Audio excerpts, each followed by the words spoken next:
She's a superstar songstress from New Jersey who sold a staggering 140 million albums worldwide during a rollercoaster career that certainly had its fair share of highs and lows. We take a quick look at the life and times of Whitney "The Voice" Houston.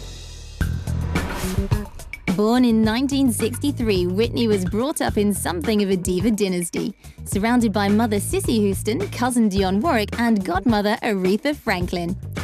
So it was perhaps not much of a surprise when she was snapped up by Arista Records head honcho Clive Davis in 1983. And it's pretty clear that she still holds the legendary music producer in high esteem. I love this man. He's my father of the industry. He's my dad in the industry. He talks to me like my father. You better do this. We have a great relationship, really.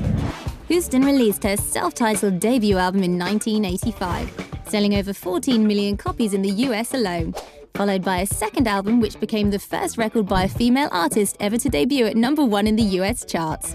By 1989, things couldn't have been going better for the rising star, having met R&B singer Bobby Brown, who she married in 1992 after a 3-year romance. And by the early 90s, Houston had added movies to a list of artistic achievements, appearing alongside Kevin Costner in blockbuster The Bodyguard in 1992.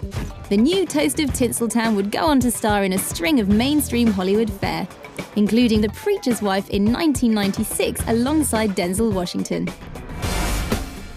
But although the 80s and 90s often saw Houston defined as one of the cleanest stars in showbiz, those closest to her noted a change in behavior in the new millennium.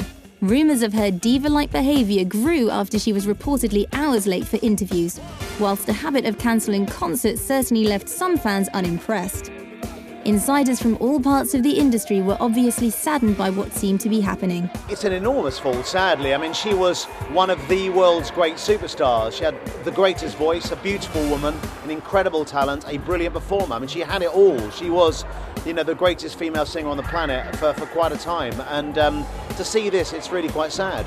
And worse news was to come, as some accused husband Bobby Brown of being directly responsible for Houston's descent into drugs. It wasn't until 2006 that Whitney finally separated from her husband following several trips to rehab. However, there still seems to be a silver lining for the supremely talented soulstress, following an announcement in 2007 that she would be heading into the studio to record her first album in 4 years. Let's just hope that the woman who has influenced everyone from Beyoncé to Alexandra Burke takes her chance to bounce back.